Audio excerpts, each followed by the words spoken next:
environmental concerns. That's right. He laid out his plan to make coastal communities more resilient to climate change and extreme weather and to strengthen the power grid in California.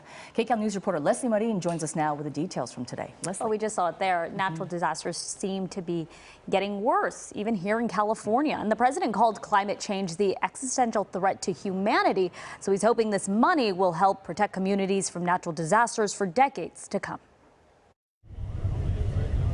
From flooding to fires and coastal communities slowly degrading. President Joe Biden in Northern California today with Governor Gavin Newsom addressing the extreme weather disasters that continue to upend communities. We're investing in the people and places that have been hit the hardest. While touring a nature center in coastal wetlands in Santa Clara County, Biden announced more than $600 million in climate adaptation projects. To protect against impacts of climate change from sea level rise, flooding, and storm surge. Majority of that money, $575 million of it, will go towards coastal communities to become more resilient to our extreme weather. We're kind of at the epicenter of this, and it's existential for us that we protect our coastline. We spoke to San Clemente Mayor Chris Duncan. The beachside city is currently dealing with the impacts of an eroding bluffside after the ground behind the historic Casa Romantica began to slide back in April,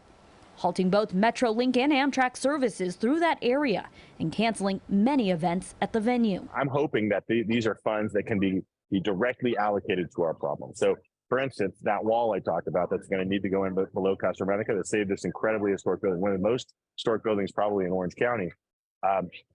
That's going to be a multi-million-dollar project. We don't have that money in our budget. The San Clemente coastline, just one of many up and down the state being threatened by rising sea levels.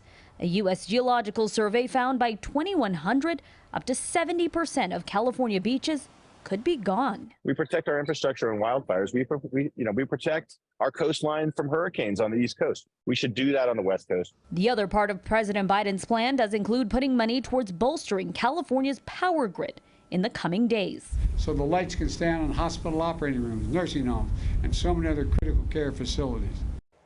And the president also attending several fundraisers while he is here in California after he officially kicked off his re-election campaign over the weekend. Jeff? Leslie, thank you. Also in California tonight, Republican presidential candidate, Florida Governor Ron DeSantis. He held a $3,000 a plate luncheon for his 2024